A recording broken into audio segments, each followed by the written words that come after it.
So as I'm sure you're all aware, the Queen has recently passed away. Now in honour of her very long service, I wanted to make a short video about some of the watches she had in her collection.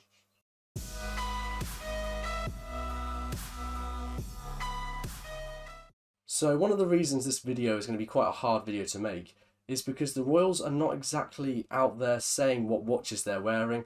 You don't see the Queen doing a 2021 watch collection video, for example. So it's going to be quite hard to find information out there. I'll have all my sources linked down below, but because of this limited availability, I'm only including a few watches that I'm guaranteed to know that she actually wore.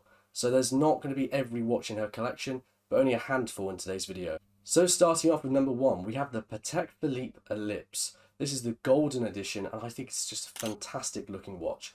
I really like the Ellipse. It's a watch I did have hands-on experience with when I was in Geneva, and I really enjoyed it then. It's a fantastic dress watch, and I can really see why the Queen would like it. So the next watch is from Patek Philippe once again. Clearly the Queen must like Patek Philippe. And this watch is a custom watch. I believe this is one of one. The reference number is the 49751G. This is a massively over-the-top excessive watch, crammed full of diamonds and dripping with pearls. There is no traditional bracelet or strap here. Instead it's held onto your wrist by just a string of pearls. I mean, it's definitely over the top and excessive, but who else better to wear it than the Queen? So the next watch, well, I wouldn't even blame you if you thought this watch wasn't a watch and said a bracelet or bangle, because this watch is so tiny and so well hidden, it wouldn't even strike you as a watch at first glance. This watch, of course, is the JLC 101, a watch famously worn by the Queen on the day of her coronation. So this watch obviously has a special significance to the Queen. Now this watch is very small and is very, very beautiful, crammed full of precious gemstones and just slips onto the wrist. Now, actually telling the time on this watch is probably another story. You may need a magnifying glass or even a microscope because this has one of the smallest movements in any watch.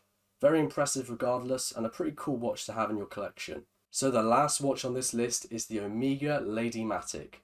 Now this watch is a bit of a step back from the crazy custom Pateks, but it's definitely an expensive watch in its own right.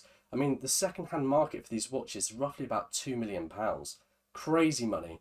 And while these watches, even though they are yellow gold, I'm pretty sure this would be considered a beta watch for the Queen and something she could probably use while gardening. Not that the Queen does much of that.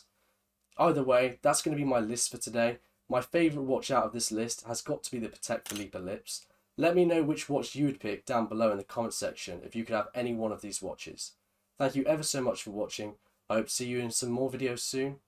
If you haven't subscribed already, make sure to do so to not miss out. Until this video, goodbye.